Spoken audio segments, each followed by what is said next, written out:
Hello, I'm Mindy, and in addition to making videos here on YouTube, I am a regular old wife and mom just trying to navigate the world of homemaking for my family. So I make videos primarily here in my kitchen so that you can see exactly how I'm doing that. Right now in my kitchen, I am trying to avoid using that thing and that thing and even that thing behind me as much as possible because we're coming into the height of summer heat and I just don't want to heat up my kitchen that much. That is why today I am bringing you a video of crock-pot recipes, or slow cooker recipes if you want the generic term, whatever you call that little miracle appliance that you probably have hanging around in your kitchen. I've got 4 new to us recipes that I'm trying out in hopes of giving you some ideas and inspiration. I am very excited about tonight's recipe. It is for CROCKPOT Marry Me Chicken. It's coming from Eating on a Dime, and I will leave it linked in the description box below. I've heard of Marry Me Chicken. I don't know that I've ever had it. I think originally it's like a skillet or an oven recipe, so I'm excited to try this CROCKPOT version. And I'm going to use my Cuisinart 3-in-1, or maybe it's Cuisinart 4-in-1, my multifunction Cuisinart slow cooker because it has a saute function. And the first step in this recipe is to brown some chicken breasts in a little bit of olive oil. Carrie's recipe calls for 6 chicken breasts. I only have 4, so we're gonna make do with that. A couple of them are pretty decent size. And I have sauteed those in olive oil on my saute function for just a couple of minutes on each side. And I've gone ahead and turned the slow cooker off at this point. In here, I have 1½ cups of chicken broth plus 3 tablespoons of flour, a teaspoon each of Italian seasoning and paprika, some garlic and salt and pepper to taste. I blended that all up in my Ninja single serve cup just because I thought that would be the easiest way to blend everything, including the flour, which can sometimes be tricky to make sure you get all those lumps out. You can absolutely whisk it together by hand, and now I'm just pouring that into the slow cooker with the chicken. It calls for 1/3 cup of sun-dried tomatoes, so I'm just gonna kind of eyeball it. I'm gonna put a few on top of each chicken breast, and then I'm going to top the chicken with 2 tablespoons of butter that I have just cut into little butter pats. Butter. Butter, butter, butter. Lid. Da, da, da, da. Cook away, my sweet friend. I'll pop the lid on and let this cook on low for 6 to 7 hours, or until the chicken is done cooking, and then we'll come back and finish it up. This has been cooking on low for 6 hours, and I did use my thermometer to make sure that the chicken is cooked, and it is definitely cooked through. It smells absolutely amazing. And the finishing touch on this recipe is to add about 1 cup of heavy cream and stir that in with the sauce, and then let it all cook together for another 30 minutes to an hour until it just kind of heats back up. I've decided I want the sauce to thicken up a little bit, so I'm adding a cornstarch slurry. This is 2 tablespoons of cornstarch with 2 tablespoons of cold water. I'm gonna stir that in, and since I'm adding that, I'm gonna go ahead and bump the heat up to high, so that hopefully this will all kind of simmer together for about 30 minutes or so, and then it will be ready to plate up. My kids are going to eat this with just regular pasta, but for my husband and myself, I'm gonna make up some spaghetti squash, just because I'm trying to get some extra veggies into my diet right now. But if you are looking for a keto or kind of low carb friendly recipe, this maybe could fit the bill. We are here in my laundry room to talk very quickly about today's sponsor, Earth Breeze. Believe it or not, inside this package are 60 loads of laundry detergent. I know that may sound hard to believe, but when you see what they look like, you'll understand. These are not dryer sheets. These actually dissolve completely in hot or cold water, and they have the detergent power to clean a load of laundry. But instead of using my limited storage space here in the laundry room to store jugs and boxes of bulky laundry detergent, all I have to store are these little packages. It comes in a fresh scent, and it also comes in a fragrance-free form if you have sensitive skin and you need to use the fragrance-free detergents. We have actually been through several of these in the last few months. You can tell that we really like it, that it works. I wouldn't keep buying it. I would not keep ordering it. Even the packaging is biodegradable because Earth Breeze is committed to providing an eco-friendly, space-saving detergent option for your laundry room. Earth Breeze is offering 40% off when you start a subscription today. All you need to do is go to earthbreeze.com/cmindymom or follow the link in the description box below. Again, that's earthbreeze.com/cmindymom or follow the link down below to get 40% off your Earth Breeze subscription. I know a lot of us are traveling for the summer. Maybe you're in a camper or an RV, or you're renting a beach house or an Airbnb in the mountains. We are actually heading to the mountains in a couple of weeks, and I am throwing one of these packages of Earth Breeze into my suitcase because I never know how much detergent is going to be there, what kind of detergent it's going to be. I don't want to have to lug home a big jug of detergent from the grocery store. So if you are traveling for the summer to rentals or any time of the year, this would be really useful. If you are looking for a detergent that is affordable, that works, that does not take up a ton of storage space in your laundry room, or if you are looking for an eco-friendly option, you know, from a company that loves the planet and just doesn't want to create as much waste, then Earth Breeze is for you. Thank you again to Earth Breeze for sponsoring, and don't forget to visit the link in the description box below, or go to earthbreeze.com/cmindymom to get 40% off today. It has been a day, you guys. It's been a day. But one of the things that I'm all about on this channel is being realistic. And the real truth is that this morning my kitchen sink clogged and backed up, and I tried everything I knew how to get it unclogged. And I had to call in some professional help. So that has taken up most of my day today. However, I was still able to get something thrown into the crock pot for dinner tonight. I am working on a crock pot smoked sausage pasta. This recipe is coming from Lazy Day Cooking Club. I've talked about them a lot. I'll leave more information in the description box below. I did have to make a few changes to it though, based on the ingredients that I had on hand and just what I thought would work well with my crock pots. So in my slow cooker, I have 1 package of smoked sausage chopped, about half of a yellow onion chopped, 1 can of fire roasted tomatoes. I put in about a teaspoon of garlic powder because I'm out of fresh garlic, and salt and pepper to taste, and then about 3 cups of chicken broth, which I just make from water and chicken bouillon. Now, because I'm getting this going a little later in the day, thanks to my little kitchen hiccup this morning, I have to cook this on high. And Carrie's recipe from Lazy Day calls for milk in this recipe. It calls for 2 cups of chicken broth and 1 cup of milk. And that's why she recommends, I think, that you cook it on low and not on high. So since I need to cook mine on high, so it'll be done in time, I'm just gonna use chicken broth, and I'll add like a little bit of heavy cream at the end. And we're also gonna add some pasta and some cheese. We're gonna cook the pasta right in the slow cooker with everything else, so just sorry, I just lost my train of thought. So just, I was gonna say hold on, but really for you, it's gonna be probably the very next clip. For me, it's gonna be a few hours. For you, it's just a few seconds. After 3 hours on high, I stirred in 1 pound, 16 ounces of pasta, and I added just about a half a cup more of water just to be sure that it had enough liquid to cook in. And da-da-da-da! Here it is. I give you the magic of the slow cooker. It's like the pasta is cooked to perfection for me. And what I'm gonna do now is stir in about a half a cup of cream, maybe just a third to a quarter of a cup, a quarter to a third of a cup, whatever that would be, to add some of the richness into this that was not included for having left out the milk, since I didn't use any milk in this, like the recipe originally called for.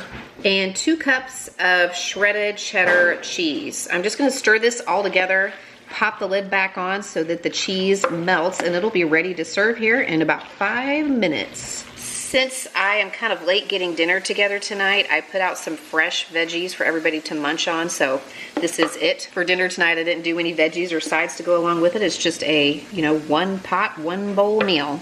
Yum. Today I'm going to attempt making a cheesecake in the slow cooker. Yes, I'm going to use my slow cooker to cook a cheesecake because I certainly don't want to fire up my oven if I can help it. I'm not a giant cheesecake fan, but since it's something that is served chilled, sometimes that sounds really good in the summertime. So let's see what we can do. One of my only qualms about this recipe is that I have to get out my food processor, which I rarely use because I hate cleaning it, but we're gonna use it for several steps in this particular plan, and I'm trying to remember where I put it. I see part of it here. I have to find the rest of it because I use it so rarely, but I keep it around for times like this. This recipe is coming from a website called purewow.com, and I will leave it linked in the description box below. But in my food processor right now, I have 15 Oreos, and I bought the regular Oreos, Normally I don't buy these, but for recipes, because I don't think an Oreo is worth eating unless it's double stuffed. But I figured the extra frosting might throw off the consistency of the crust if I use those. So we're gonna use 15 of the standard Oreos and then 2 tablespoons of butter. I'm gonna pop the lid on this and pulse it to combine the ingredients, and then I will press it into a 6-inch springform pan. This is just a 6-inch springform, pretty small for a cheesecake pan. Never can remember how to get this thing on here. Like that? Oh, it's not moving. See, this always happens to me. I hate this thing. I forgot one of the pieces, you guys. That was why. It has to, this thing has to go through here, I think maybe, and then maybe this just, ugh, you can tell how proficient I am with the food processor. I should have just used my Ninja blender. I wonder if this would work if I just blended it. See, I feel like it's not, I don't know. We'll try it out. Let's see now. Boy. Oh, you would think I would be proficient in the kitchen at this one thing, but I am not. See what I mean? I can't ever get this stupid thing on. Ah! Okay, let's try it now. Well, no, still, this thing isn't like, it's not locked. How do I lock it? Oh, there's a little thing on there that says that it has to be locked. There, okay. There we go. Hopefully you are more proficient with your food processor than I am. Now you see why I don't use this.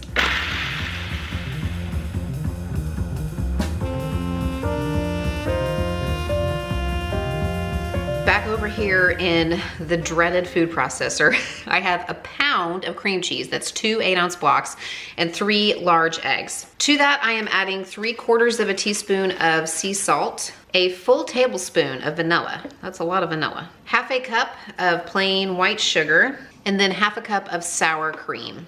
Okay, here's where it got sticky last time. We'll see what we can do here. No. Let's do that. Ha! Maybe? I didn't hear it click. Let's find out. Better put this thing in this time. I'm pouring this into my pan where I put my Oreo crust, and I'm a little bit worried because it seems kind of runny for cheesecake, but I don't know, maybe it will be fine once it cooks. Now it also says to take 5 more Oreos and just kind of crush them up on the very top of the cheesecake. And then I'm gonna put this into the slow cooker. You're supposed to add water to the slow cooker until the water reaches about halfway up the springform pan, and then cook it on high for 2 hours, and then turn the slow cooker completely off, but leave the lid on for another 1.5 hours. 3 things about this recipe. First off, I'm using my Cuisinart slow cooker because I'm afraid that my CROCKPOT brand slow cooker cooks too hot. I feel like the low and the high settings cook hotter than the low and high settings on other slow cooker brands that I own, and I was afraid if I cooked it in my CROCKPOT brand slow cooker, it would burn. Secondly, you have to be kind of intentional with this recipe because you need about 24 hours, I think, to make it. You need to think 24 hours ahead, because after the initial cook cycle on high in the slow cooker of 2 hours and then letting it sit for an additional 1.5 hours, you're supposed to remove it to the refrigerator to let it continue setting up overnight before you finish it up. And yes, there's just a couple more things to do to help take this over the top. Third, I am not sure if this is gonna work. I'm afraid that maybe I didn't use the right ingredients, or maybe there was something wrong with some of my ingredients because it seemed really runny. But we're gonna keep this part in so you can see, even if it's a fail, I'm just like every other human being on the planet, and sometimes I struggle with things, and I have a backup plan if this doesn't work. Yee! The suspense is killing me. Is it gonna work? Let's see. I know you guys are just dying to know how the cheesecake turned out, and the cheesecake set up beautifully in the refrigerator overnight. I let it chill for like almost 24 hours. What I couldn't get to set up properly was the homemade whipped cream, and I don't know why that is such a problem for me. Sometimes whipped cream fluffs up beautifully for me, and other times it is a total fail. It's like a 50-50 shot if I'm gonna be able to make homemade whipped cream from heavy whipping cream, and I just couldn't do it this time. So I'm gonna take the shortcut, and I'm gonna use some store-bought whipped topping and some more crushed Oreos to finish up this cheesecake, and we're gonna give it a taste and see how it tastes, because that's what really matters, right? If I'm being honest, I'm probably not the right person to rate cheesecake because it's not my favorite dessert, but I was pretty impressed with how this turned out, especially considering the fact that I was able to make it in the slow cooker. Tonight, I am trying out this Barbacoa Beef in the slow cooker. It is from Dinner at the Zoo. I've actually tried several of their recipes and really liked them, so I will leave this one linked in the description box below. It does call for a 4-pound chuck roast, and mine is only 2.5 pounds, so I may scale down some of the seasonings just a little bit, but it calls for garlic, beef broth, which I will make from bouillon, salt, pepper, cumin, oregano, bay leaves, and then chipotle peppers and adobo sauce. And you actually use some of the sauce from the chipotle pepper can. The only thing that I'm not sure about is whether or not it means 1 can of chipotle peppers or just 1 pepper from this can. So I guess I'll see what I can figure out. I'm gonna pop all this into the slow cooker and get it going on low, and it should be ready to shred up later. I'm gonna use it for a few different things. After looking at a couple of other recipes online, I decided to use 2 of the peppers and a little bit of the sauce from the can. And I went ahead and put that and all of the other ingredients minus the bay leaves into my little Ninja Blender single serve cup. And I decided also to add the juice from 1 lime. And I blended all of that up, and now I'm just going to pour that over the top of my chuck roast. I did use a little bit less of all of the ingredients since my roast is kind of a small one. So I'm going to pop the lid on now and get it going on low, and we'll check on it here in about 6 or 7 hours. I found these in the Hispanic food section in my grocery store. They actually had several different brands of them. And since I didn't use very many, I think I'm going to just put these into a little Ziploc bag with the sauce, and I'll freeze them. And then I'll have them on hand for the next time I need these for a recipe. I've mentioned it many times before, but I tend to make fresh pico in the summer a lot, especially for meals like this, and it's super easy. This is all that it is. It's tomatoes, jalapeno, a little red onion, and then the juice from a lime and some salt, and also cilantro. Unfortunately, I don't have any, so I'm just gonna leave it out. And some people don't like it anyway, so you could leave it out, but so easy and so much cheaper than buying it at the store. After 6 hours on low, this is definitely shreddable, although I'd like for it to be a little more tender. And usually when I'm doing this kind of thing, I like to go ahead and shred it up and then let it cook for another 30 minutes or so at least, so that it soaks up some more of the juices. So that's what we're gonna do. It's not quite dinner time, so I still have time, but it smells absolutely amazing. I can't wait to eat this. Yummy. I am keeping this very simple tonight. We're just eating it over rice with the pico and a little bit of steamed broccoli and some strawberries on the side. But this is one of those things you can do with it what you want. You can make salads out of it. You can serve it with corn, with black beans. I'm going to take some of the leftovers, if we have any, and scramble it with some eggs and turn it into breakfast tacos. But I've already taste tested this, and it is very flavorful and delicious. Definitely worth making. If it is heating up in your neck of the woods and you are looking for some ideas for cold summer meals, meals that can be served and eaten chilled, then you are not going to want to miss my next video. I'm going to be giving lots of ideas for refreshing, easy meals that can be served and eaten chilled, so be sure to be on the lookout for that. And don't forget to take advantage of getting 40% off your laundry detergent at earthbreeze.com/cmindymom. Pick out one of these videos to watch next, and I'll see you there.